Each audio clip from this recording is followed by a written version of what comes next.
Hello student, once again you all welcome the wonderful session of the bio Bharat platform. Bio Bharat के इस YouTube channel पे मैं Azhar sir फिर से आप सभी लोगों का बहुत वेलकम करता हूं और उम्मीद करता हूं कि आप अच्छे होंगे, हेल्दी भी होंगे और बहुत बेहतरीन डायरेक्शन में अपने एजुकेशन को आगे बढ़ा रहे होंगे। स्टूडेंट्स, आज का जो हमारा पूरा लेक्चर बेस्ड है वो बेस्ड है इस्टोमेटा के ऊपर। जैसा कि आपको मालूम है कि प्रीवियस लेक्चर में हमने स्टडी किया ऑटोट्रॉफ एंड हेटरोट्रॉफ, जहां पर हमने देखा मेजर डिफरेंस ऑटोट्रॉफ्स के अंदर और हेटरोट्रॉफ्स के अंदर। आज का जो टॉपिक है प्यारे बच्चों वो एग्जाम के पॉइंट ऑफ व्यू से इंपॉर्टेंट है।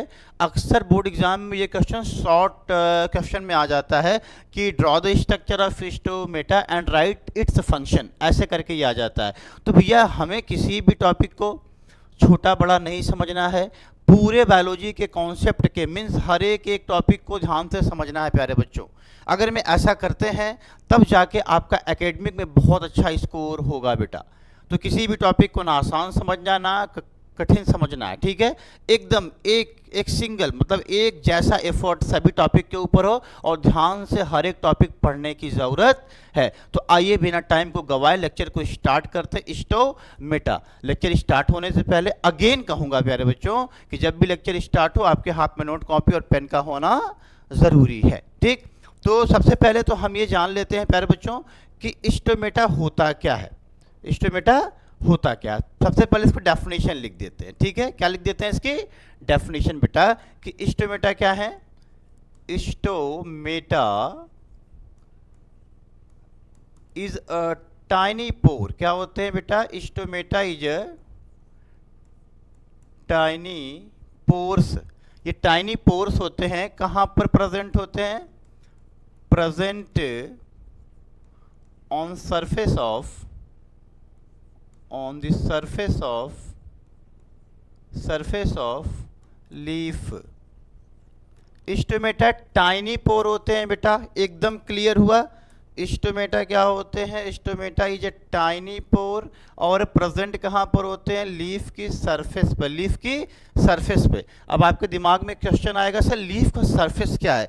बेटा देखो लीफ का जो सरफेस होता है यहाँ पर मैं आपको क्लियर कर दूंगा उसको, ध्यान से देखिए। लीफ में दो तरीके के सरफेस होते हैं बेटा। जैसे मान लीजिए ये एक पत्ती है, एक फ़ोन है मान लो, तो इसको भाई आप लीफ समझो।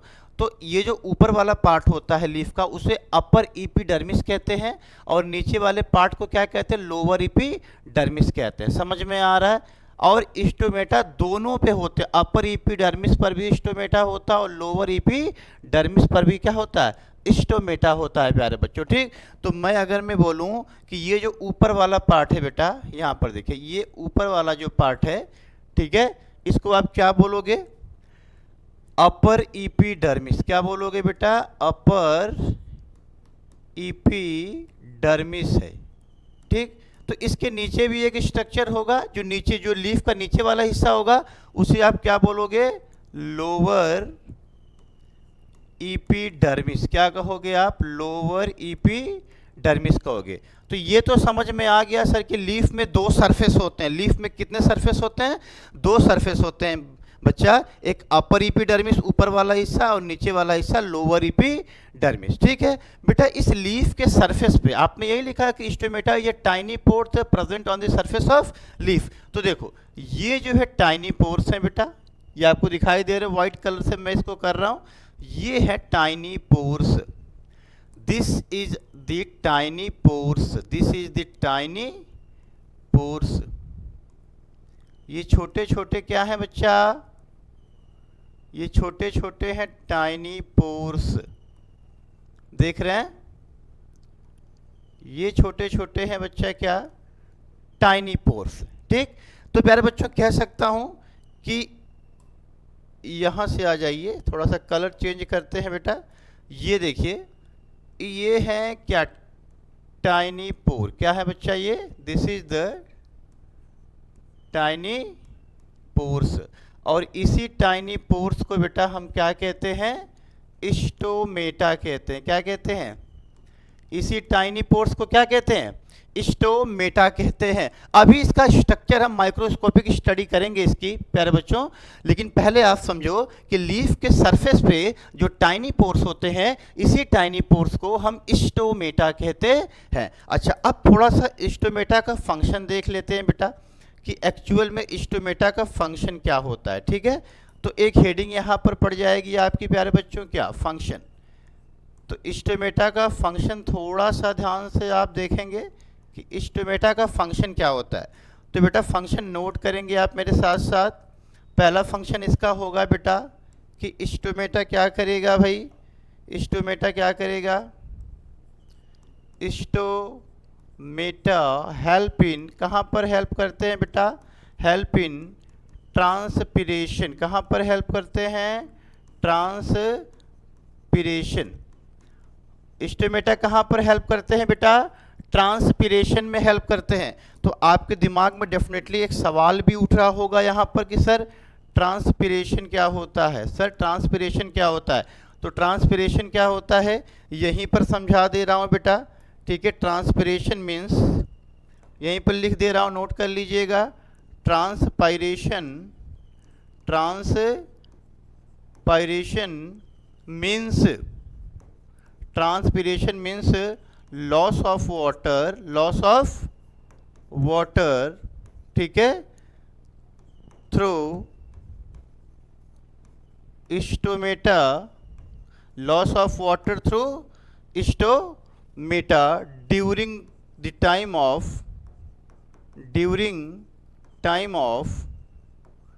The time of photosynthesis, photosynthesis in the form of, in the form of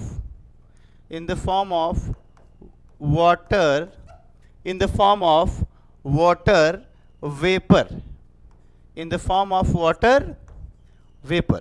प्यारे बच्चों ये डेफिनेशन है किसकी, ट्रांसपायरेशन की, किसकी बच्चा, ट्रांसपायरेशन की। तो थोड़ा सा ध्यान से देखो, transpiration means loss of water, loss of water है through the stomata, through the stomata. तो प्यारे बच्चों इसका क्या मतलब है, क्या कह रहा है यहाँ पर, ध्यान से देखो कि यहाँ से जो है पानी बाहर निकलेगा, H2O क्या निकलेगा, बाहर निकलेगा, किससे, स्टोमेटा से पानी का, वाटर का लॉस होगा, किस फॉर्म में होगा बेटा, वेपर के फॉर्म में होगा। किस फॉर्म में होगा, वेपर के फॉर्म में होगा। और कब होगा प्यारे बच्चों, जब फोटोसिंथेसिस होगा। क्या होगा, जब फोटोसिंथेसिस होगा तो वाटर जो है स्टोमेटा से वेपर के फॉर्म में बाहर निकलेगा। इसी को कहते हैं क्या, ट्रांसपिरेशन। तो डेफिनेशन क्या लिखा आपने, transpiration means loss of water through the stomata during the time of photosynthesis in the form of water vapour. ये बात समझ में आ गई। अभी एक बार और समझा दे रहा हूं यार कि जब प्लांट में फोटोसिंथेसिस होगा, ठीक है, तो भाई रूट से पानी कहाँ जाएगा, लीफ तक जाएगा। कौन ले जाएगा बेटा, कॉम्प्लेक्स टिश्यू ले जाएगा, नाम बता दो, जाइलम। कौन ले जाएगा, जाइलम। जब पत्तियों में पानी चला गया है बेटा और प्लांट फोटोसिंथेसिस करेगा, जब प्लांट फोटोसिंथेसिस करेगा तो इफ टाइनी पोर मींस इस स्टोमेटा से बेटा वाटर जो है बाहर निकल जाएगा, वाटर जो है वेपर के फॉर्म में बाहर निकल जाएगा, वाटर का लॉस हो जाएगा। इसी पूरे प्रोसेस को क्या कहते हैं, ट्रांसपायरेशन कहते हैं। आगे समझाऊंगा बेटा डिटेल में इसको। अब बेटा लास्ट पॉइंट है, और कहाँ हेल्प करेगा बेटा, stomata help in, stomata help in, और कहाँ पर हेल्प करेंगे बेटा, stomata help in exchange of gases, exchange of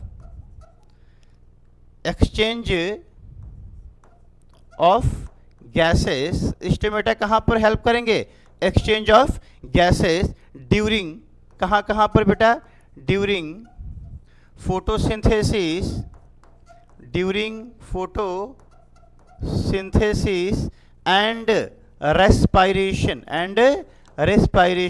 प्यारे बच्चों एक बात याद रखिएगा, जब प्लांट फोटोसिंथेसिस करेगा तो उस समय एक्सचेंज ऑफ गैसेस होता है, जब प्लांट रेस्पिरेशन करेगा तो उस समय एक्सचेंज ऑफ गैसेस होता है। तो यहाँ पर ये समझ में आ रहा है कि स्टोमेटा हेल्प करेगा exchange of gases during photosynthesis and respiration. ठीक है, अब बेटा यहाँ पर देखो कैसे एक्सचेंज ऑफ गैसेस कर रहा है स्टोमेटा, आपको समझाने का प्रयास कर रहा हूँ। एक्सचेंज ऑफ गैसेस कैसे करेगा, थोड़ा सा कलर चेंज करते हैं बच्चा, ठीक है, कैसे करेगा, ध्यान से देखिए, ध्यान से देखिए स्टूडेंट।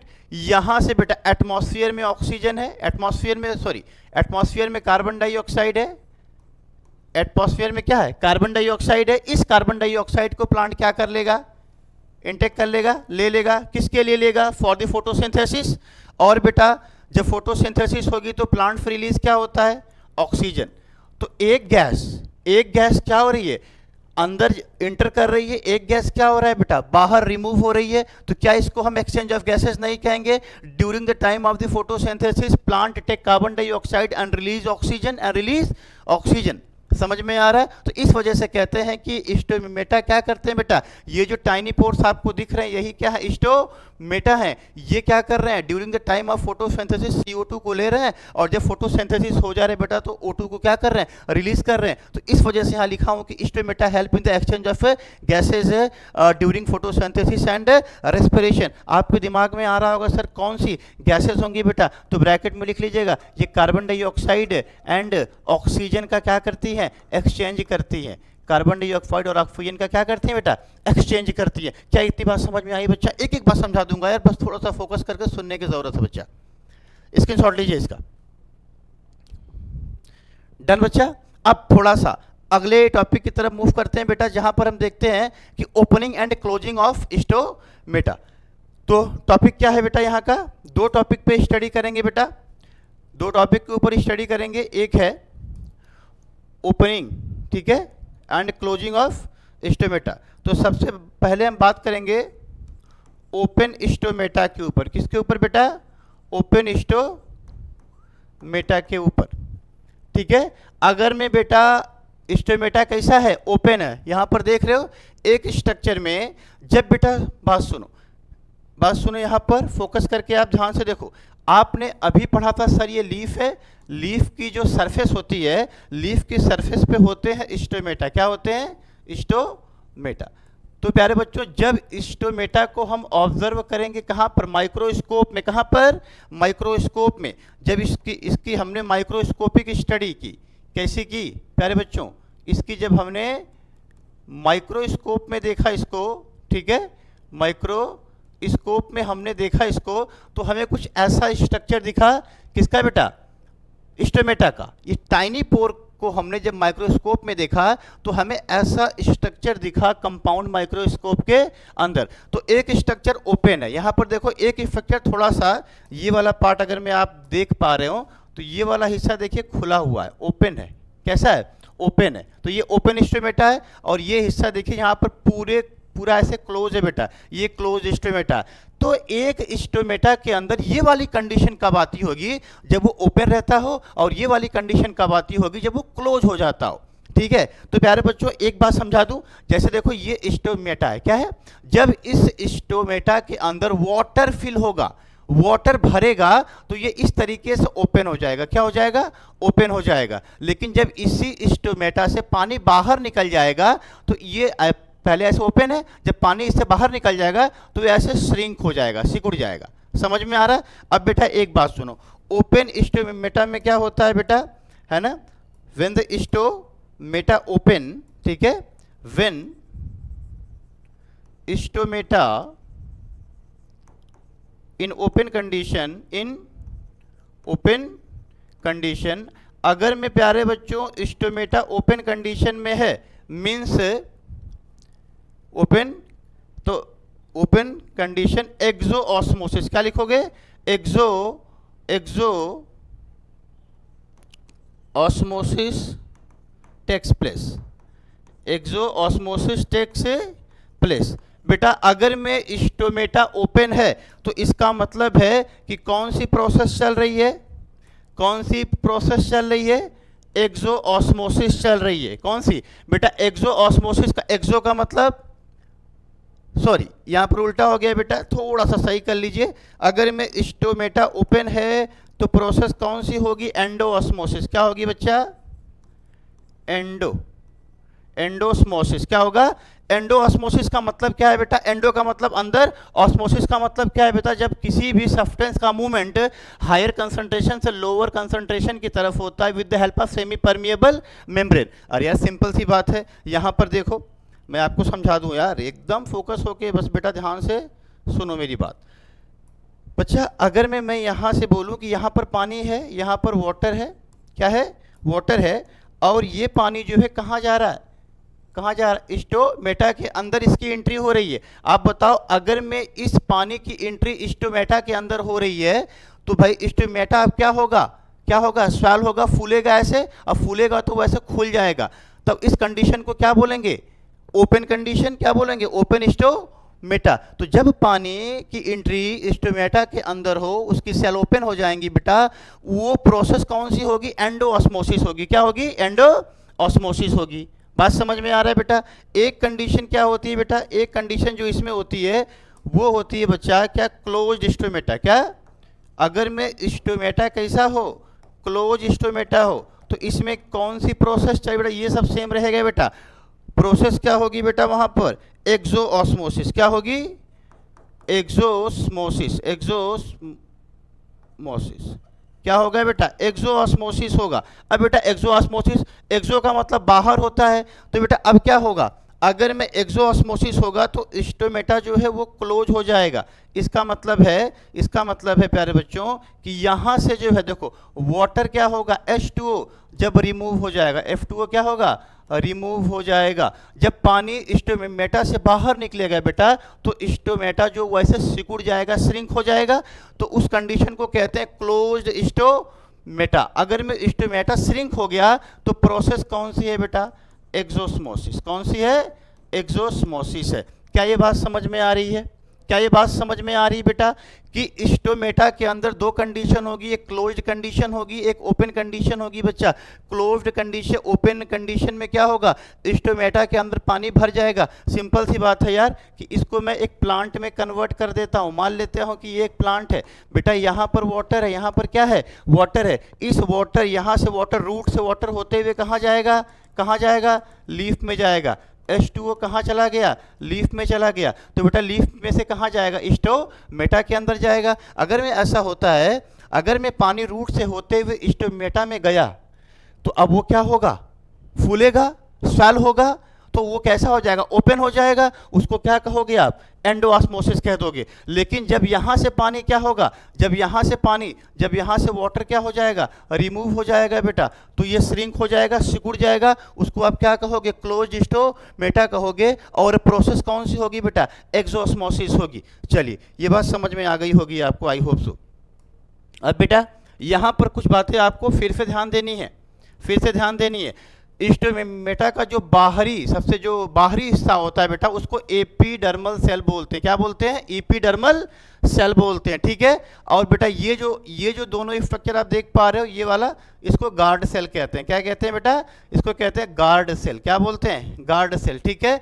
और यहाँ पर देखिए बेटा, यहाँ पर ये स्टोमेटा लिखा हुआ है, दोनों स्टोमेटा है, एक ओपन स्टोमेटा, एक क्लोज स्टोमेटा। यहाँ पर क्या लिखा है भाई, क्लोरोप्लास्ट। तो इनके अंदर जो है क्या होता है, क्लोरोप्लास्ट भी होता है। क्या होता है, क्लोरोप्लास्ट भी होता है बेटा। और यहाँ पर न्यूक्लियस होता है। क्या है, ये देखो, ये न्यूक्लियस है। क्या क्या है, न्यूक्लियस है। तो बेटा एक स्टोमेटा के अंदर और क्या हो सकता है, क्लोरोप्लास्ट भी हो गया, न्यूक्लियस भी हो गया बेटा। एक बात मैं ऐड करके लिख देता हूँ बेटा, इनके अंदर वैक्यूल्स भी होते हैं। क्या होते हैं, इनके अंदर क्या होते हैं, वैक्यूल्स भी होते हैं। तो स्टोमेटा के नाम आपको याद हो गए, क्या क्या होते हैं बेटा। देख, पॉइंट नंबर फर्स्ट, पहला इसके अंदर क्या होगा, ईपी, देखिए यहाँ पर लिखा ना, ईपीडर्मल सेल, ईपीडर्मल सेल होगा इनके अंदर, ठीक है। दूसरा क्या होगा बेटा, गार्ड सेल होगा। ये सारे नाम आपको याद होने चाहिए। गार्ड सेल होगा बच्चा। और क्या होगा बेटा, यहाँ पर देखो लिखा, क्लोरोप्लास्ट होगा इनके अंदर। क्या होगा, क्लोरोप्लास्ट होगा। और क्या होगा बेटा इनके अंदर, न्यूक्लियस होगा यार, न्यूक्लियस भी होगा। और क्या होगा इनके अंदर, वैक्यूल्स भी होगा। क्या होगा, वैक्यूल्स भी होगा। एक नाम और लिख दो बेटा, स्टोमेटल पोर होगा। क्या होगा, स्टोमेटल पोर होगा, स्टोमेटल पोर होगा। अब बात सुनो ध्यान से, ध्यान से सुन बाबू, एकदम बात फोकस होके सुन यार। देख, इसको आपने कह दिया सर ये ईपीडर्मी से बाहर वाली लेयर, ये जो अंदर आपको दिख रहा है ये सर गार्ड सेल हो गया, ये दोनों स्ट्रक्चर है स्टोमेटा का, ठीक है। ये इनके अंदर क्लोरोप्लास्ट हो गया, क्या हो गया, क्लोरोप्लास्ट हो गया। इनके अंदर न्यूक्लियस भी होता है, और बाबू ये इनके अंदर वैक्यूल भी होता है, क्या होता है, वैक्यूल। तो ये वाला हिस्सा जो देख रहे हो बेटा, ये वाला हिस्सा अगर मैं यहाँ से दिखा दूं, ये वाला हिस्सा जो है, ये वाला, इसको स्टोमेटल पोर कहते हैं। क्या कहते हैं, स्टोमेटल पोर कहते हैं। तो ये सारे नाम हैं किसके बेटा, स्टोमेटा के। अलग अलग पार्ट्स हैं उसमें, उसके अलग अलग नाम हैं। याद हो गया होगा। चलिए बहुत अच्छा बेटा, एक बात आप नोट करके रख लेंगे बेटा, आपके सिलेबस में नहीं है लेकिन अगर मैं कोई पूछता है कभी कभी एग्जाम में, तो नोट करके एक बात याद होनी चाहिए बेटा, opening and closing of stomata, है ना, opening and closing of stomata, ठीक है, due to potassium ion element, ion, ठीक है बेटा। ओपनिंग और क्लोजिंग ऑफ स्टोमेटा में तो आपने देखा वाटर का रोल है। जब वाटर इसके अंदर जाएगा तो ये ओपन हो जाएगा, जब वाटर यहाँ से बाहर निकल जाएगा तो ये श्रिंक हो जाएगा, क्लोज हो जाएगा। लेकिन ये वाटर का खेल तो ही है, लेकिन एक एलिमेंट है बेटा, नाम है पोटेशियम। तो सबसे ज़्यादा ओपनिंग और क्लोजिंग ऑफ स्टोमेटा के अंदर कौन सा एलिमेंट हेल्प करता है, आप बोलोगे पोटेशियम मेजर एलिमेंट है, जो opening and closing of stomata में क्या करता है, सबसे ज़्यादा हेल्प करता है। मे भी आपको प्यारे बच्चों पूरा समझ में आया होगा कि स्टोमेटा का स्ट्रक्चर क्या है और फंक्शन क्या है। इसका स्क्रीनशॉट ले लो बेटा। अब कल मिलते हैं प्यारे बच्चों, जहां पर हम बात करेंगे आपसे कि एक्चुअल में डिजर्ट प्लांट में फोटोसिंथेसिस कैसे होती है और कौन कौन से ऐसे फैक्टर्स हैं जो फोटोसिंथेसिस को प्रभावित करते हैं, अफेक्ट करते हैं। इसका स्क्रीनशॉट ले लीजिए। ठीक है बच्चा, कल मिलते हैं एक नए लेक्चर के साथ। तब तक के लिए बेस्ट ऑफ लक। इसी तरीके से हार्ड वर्क और डेडिकेशन के साथ आप पढ़ते रहें। Thank you.